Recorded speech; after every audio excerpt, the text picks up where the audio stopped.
तो ये pre mating mechanism है, ठीक है ना। अब ये प्री मेटिंग मैकेनिज्म में जो थर्ड मैकेनिज्म है वो क्या है हमारे पास, सीजनल और टेम्पोरल आइसोलेशन, ठीक है।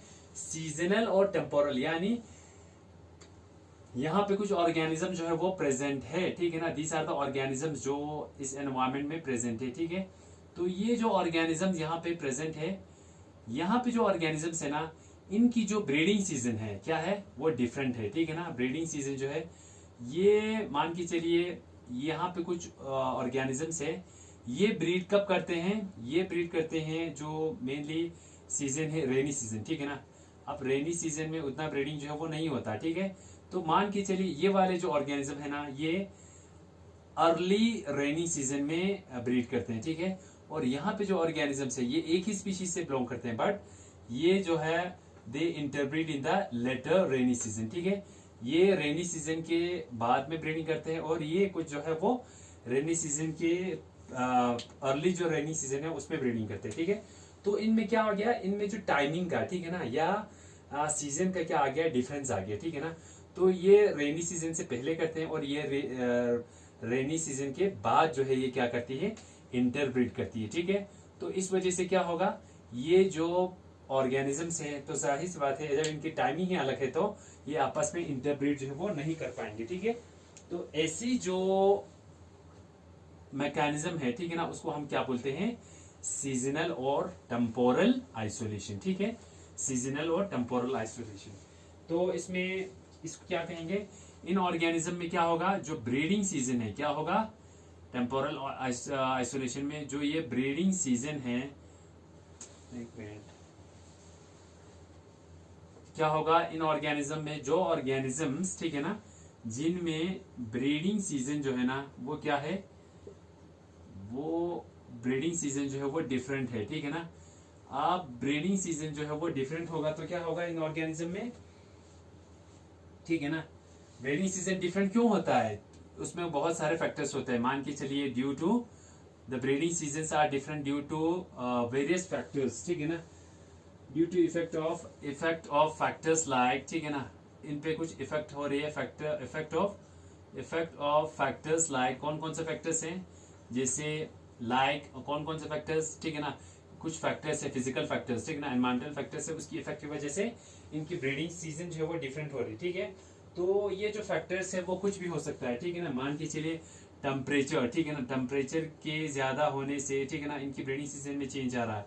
ह्यूमिडिटी के डिफरेंट होने से, ठीक है ना, ह्यूमिडिटी की इफेक्ट से, या फोटो पीरियड, ठीक है ना, कुछ जो ऑर्गेनिजम्स होते हैं वो अर्ली, ठीक है ना, इन द मॉर्निंग जो है वो ब्रीडिंग करता है, ठीक है ना।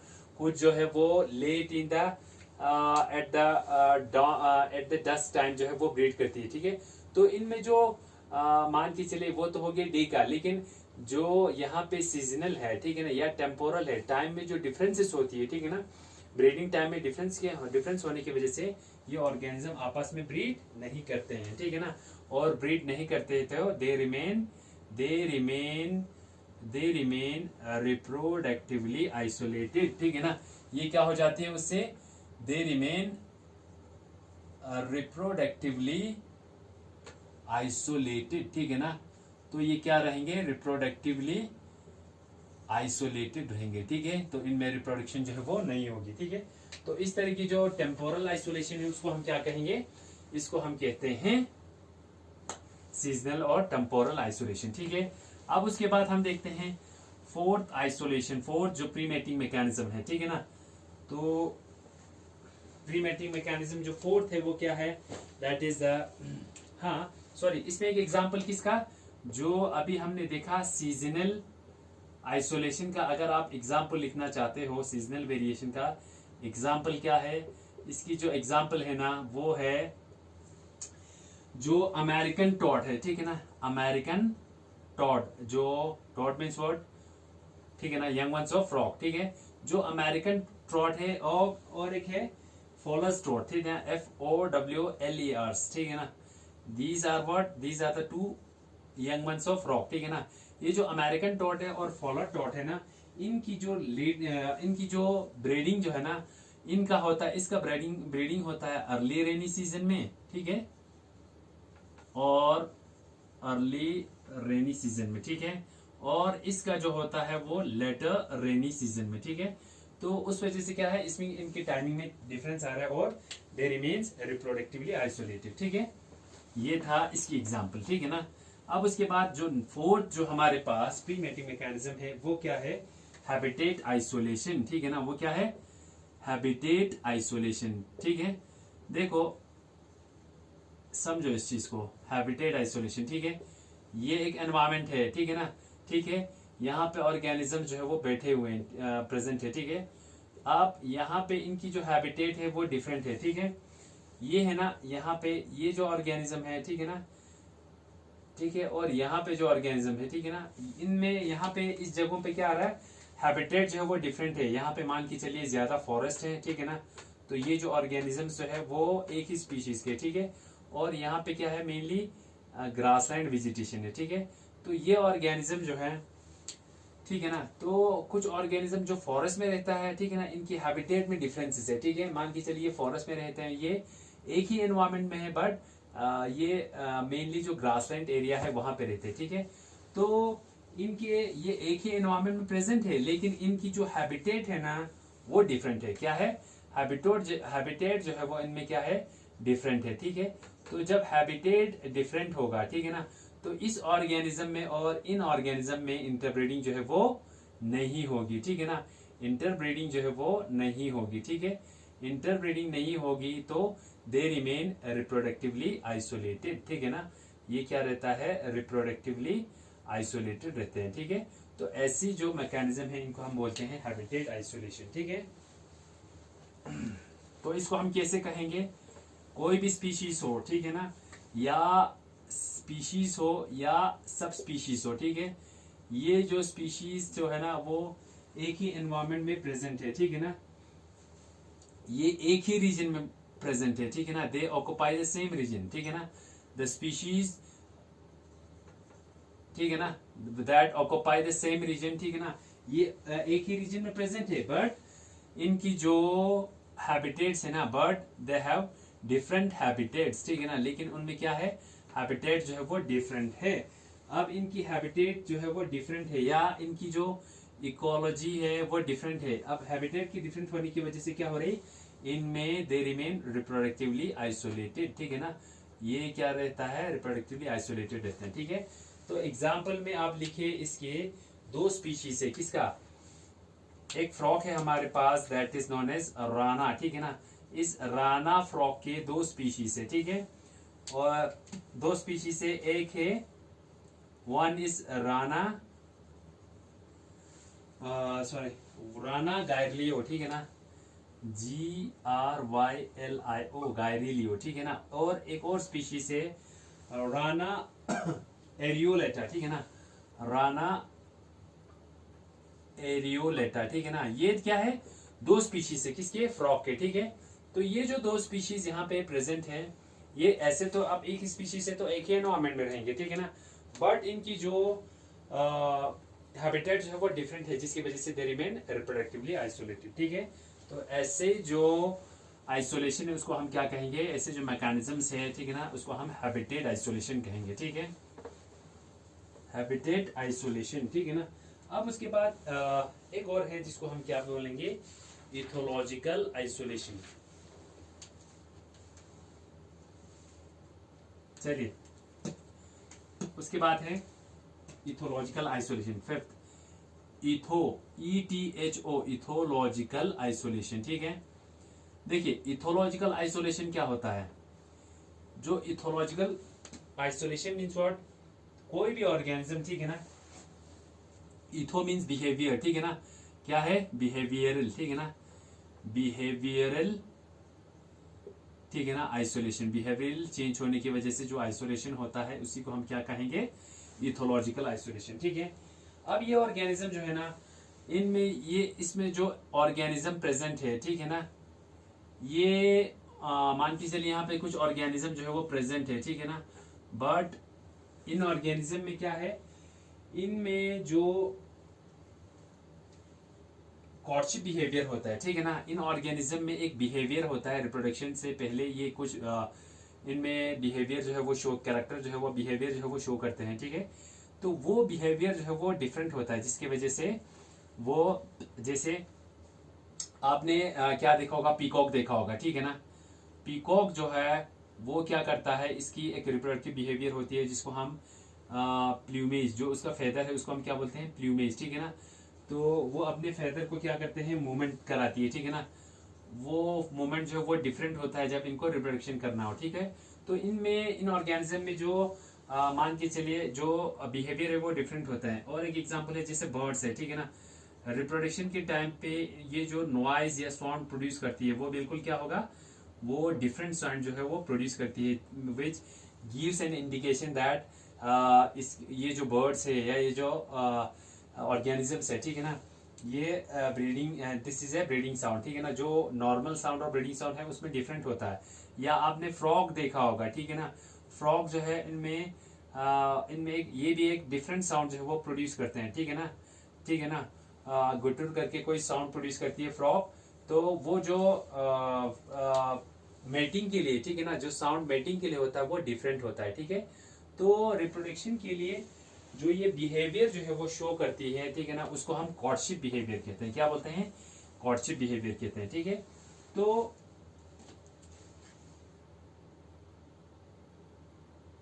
ठीक है ना। तो ऐसी जो तो ऐसे इसको इथोलॉजिकल आइसोलेशन जो है ना, इसमें क्या होता है, ऑर्गेनिज्म जो है वो क्या रहता है, रिप्रोडक्टिवली आइसोलेटेड रहते हैं, ठीक है ना। इसमें क्या होते हैं, वो ये जो इथोलॉजिकल आइसोलेशन है ना, उसमें ऑर्गेनिज्म जो है वो रिप्रोडक्टिवली आइसोलेटेड रहते हैं। क्यों, due to their courtship behaviour, किसकी वजह से, जो इनकी कॉर्टशिप बिहेवियर है, जो इनकी कॉर्टशिप बिहेवियर है, बिहेवियर, कॉर्टशिप बिहेवियर क्या हो गया, जो रिप्रोडक्शन से पहले जो इनके कुछ साइंस देते हैं, ठीक है ना, जो बिहेवियर है वो डिफरेंट होते हैं, ठीक है। तो उस कॉर्टशिप बिहेवियर को सिर्फ वही स्पीशीज ही समझते हैं, ठीक है ना। तो इस वजह से जो रिप्रोडक्टिव आइसोलेशन होती है, ठीक है ना, due to the courtship behaviour between related species, ठीक है ना, इनके बीच में रिलेटेड स्पीशीज में कॉर्टशिप बिहेवियर में क्या होता है, due to their courtship behaviour की वजह से जो ऑर्गेनिज्म रिप्रोडक्टिवली आइसोलेट रहेंगे, ऐसे हम मैकेनिज्म को क्या कहेंगे, इथोलॉजिकल आइसोलेशन कहेंगे, ठीक है। इसको हम क्या कहेंगे, इथोलॉजिकल आइसोलेशन, ठीक है। अब उसके बाद एक और है जिसको हम क्या कहेंगे, physiological isolation. Six is what, physiological, यानी फिजियोलॉजिकल मींस फिजियोलॉजी में क्या होगा, कुछ चेंजेस आएंगे जिसकी वजह से ये रिप्रोडक्टिवली आइसोलेटेड रहेंगे, ठीक है। फिजियोलॉजिकल आइसोलेशन में क्या आएगा, द ऑर्गेनिज्म जो है क्या होगा, इनमें, इसमें क्या होगा, मैटिंग जो है, the organisms will not be able to mate, ठीक है ना। मैटिंग इन एबिलिटी होगा, ठीक है ना, मैटिंग इन एबिलिटी, यानी ये ऑर्गेनिज्म जो प्रेजेंट है ये they will not be able to mate, ठीक है ना, ये मेट जो है वो नहीं कर पाएंगे, ठीक है। तो इनमें क्या होगा, मैटिंग इनएबिलिटी होगा, किसकी वजह से, ड्यू टू फंक्शनल इनकम्पैटिबिलिटी, किसकी वजह से, ड्यू टू कुछ फंक्शनल, इनमें क्या होता है, इनकम्पैटिबिलिटी होता है, ठीक है ना, इनकम्पैटिबिलिटी, ठीक है ना, उस वजह से क्या होते हैं, ये मेट नहीं कर पाते हैं, ठीक है।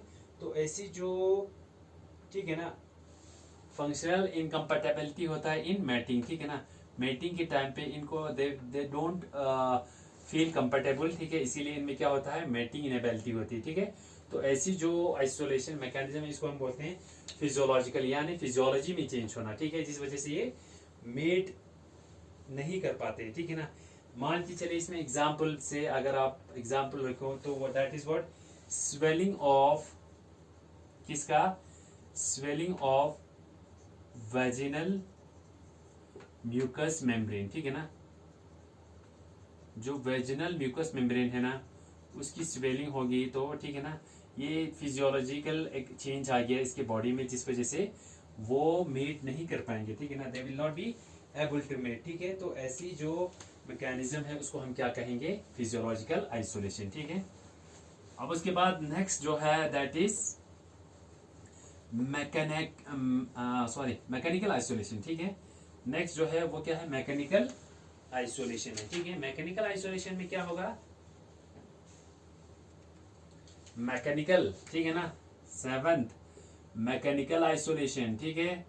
मैकेनिकल आइसोलेशन में क्या होगा, मैकेनिकल आइसोलेशन में जो ऑर्गेनिजम्स है ना वो आइसोलेट रहेंगे, जो ऑर्गेनिजम्स है वो आइसोलेशन में रहेगा। क्यों आइसोलेशन में इसलिए रहेगा, due to certain, due to differences in, due to differences in, किस में डिफरेंस होने की वजह से, differences in morphological, due to difference in morphology, ठीक है ना, मॉर्फोलॉजी में डिफरेंस होना, या मॉर्फोलॉजिकल जो स्ट्रक्चर्स होता है, ठीक है ना, जो स्ट्रक्चर्स होता है जो मैटिंग में हेल्प करते हैं उनके मॉर्फोलॉजी में क्या होना, डिफरेंस होने की वजह से ये ऑर्गेनिज्म जो है वो रिप्रोडक्टिवली आइसोलेट रहते हैं। ठीक है, मान के एग्जांपल में है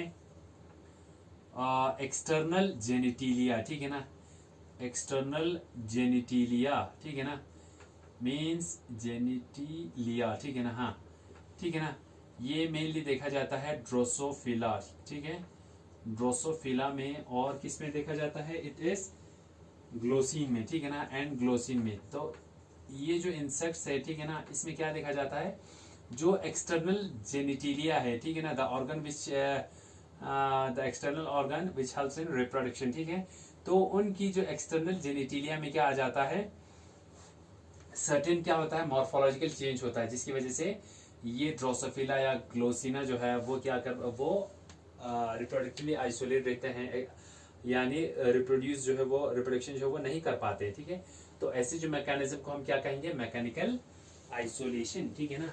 अब लास्ट जो है प्री मेटिंग मैकेनिज्म में, दैट इज जेनेटिक मैकेनिज्म। क्या है, जेनेटिक, सॉरी जेनेटिक आइसोलेशन, ठीक है ना। देखो जेनेटिक आइसोलेशन में क्या होगा, ठीक है ना, जेनेटिक मीन्स व्हाट, जीन्स, ठीक है, तो चेंजेस जो है वो कहाँ आएंगे, चेंजेस जो है वो जेनेटिक मीन्स जीन्स, ठीक है ना, जीन्स में चेंजेस आएंगे। ठीक है, तो कुछ ऑर्गेनिज्म में जिनमें क्या होता है, जो ये ऑर्गेनिज्म है, कुछ यहाँ पे ऑर्गेनिज्म से एक ही स्पीशीज के, they are not able to mate, ठीक है ना, मेटिंग इन एबिलिटी, ठीक है ना। अब ये ऑर्गेनिज्म जो है वो आपस में क्या है, मेट नहीं कर पा रहे हैं, इनमें एक मेटिंग इनेबिलिटी है, ठीक है ना, जो मेटिंग इनेबिलिटी है between the member of species, ठीक है ना, between the member of species. अब इन जो मेंबर है इस स्पीशीज का, इनमें क्या है मेटिंग इन एबिलिटी है, ठीक है ना, वो आपस में मेट नहीं कर पा रहे। क्यों, ड्यू टू डिफरेंसेस किस में आ रहा है, इंटरस्पेसिफिक। क्यों, क्योंकि ड्यू टू, मान के चलिए इसमें, इनमें क्या है, इंटरस्पेसिफिक स्टेरालिटी, ठीक है ना, स्पेसिफिक स्टेरालिटी, यानी ये जो ऑर्गेनिज्म है क्यों नहीं मेट कर रहे हैं, इसलिए मेट नहीं कर रहे हैं क्योंकि ये क्या है, स्टेराइल है, ठीक है ना। इनमें क्या आया है, एक कैरेक्टर जो है वो क्या है, that is interspecific sterility, means they are sterile, so they are not able to reproduce, ठीक है ना। तो ये जो स्टेराइलिटी है, ठीक है ना, ये जो स्टेराइल कैरेक्टर इनमें आया है वो किसकी वजह से है, that is due to chromosomal due to chromosomal incompatibility, ठीक है ना, क्रोमोसोमल इनकम्पैटिबिलिटी, ठीक है, इनकम्पैटिबिलिटी, ठीक है ना। तो इसका मतलब क्या हुआ, ठीक है ना, इनके क्रोमोसोम में, ठीक है ना, या इनके क्रोमोसोम में जो प्रेजेंट डीएनए है और उसमें जो प्रेजेंट जीन्स है, ठीक है ना, इन जीन्स में या इन क्रोमोसोम में क्या हुआ है, इन क्रोमोसोम में कुछ चेंजेस जो है वो आया है, ठीक है ना, कुछ चेंजेस आया है इन जीन्स में या इन क्रोमोसोम में, ठीक है।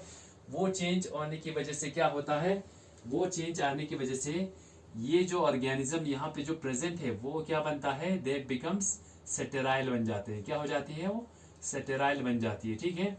जब ये सेटेराइल बन जाती है तो ये जो ऑर्गेनिज्म यहाँ पे प्रेजेंट है, एक ही स्पीशीज के जो ऑर्गेनिज्म यहाँ पे प्रेजेंट है, वो they are not able to mate, ठीक है, यानी मेटिंग जो है इनएबिलिटी इनके बीच में हो जाती है, ठीक है। तो ऐसी जो मैकेनिज्म है उनको हम क्या बोलते हैं, प्री मेटिंग मैकेनिज्म्स, या प्री मेटिंग मैकेनिज्म की जगह आप प्री मेटिंग बैरियर्स भी लिख सकते हो, ठीक है ना। तो ये जो मैकेनिज्म जो है वो हेल्प करते हैं to maintain a reproductive isolation, ठीक है ना, इन मेंटेनिंग रिप्रोडक्टिव आइसोलेशन, ठीक है। तो I think this is sufficient for today's lecture. अब इसके बाद इसी में रहता है पोस्ट मेटिंग मैकेनिज्म, ठीक है, वो नेक्स्ट लेक्चर में आपको करा दूंगा, what are the post mating mechanisms, ठीक है ना, जो आफ्टर रिप्रोडक्शन, अगर दो ऑर्गेनिज्म के बीच में रिप्रोडक्शन जो है वो हो जाती है, ठीक है ना, उसके बाद ऐसे कौन से मैकेनिज्म्स है जो इनको प्रिवेंट करेगी, ठीक है ना, ठीक है, रिप्रोडक्शन से प्रिवेंट करेगी या हाइब्रिड फॉर्मेशन से प्रिवेंट करेगी, ठीक है। तो हम वो नेक्स्ट लेक्चर में करेंगे, ठीक है। So this is sufficient. आप लोग देख लेना, कोई कंफ्यूजन हो आप लोग मैसेज कर सकते हो या पूछ सकते हो, ठीक है। So thank you very much.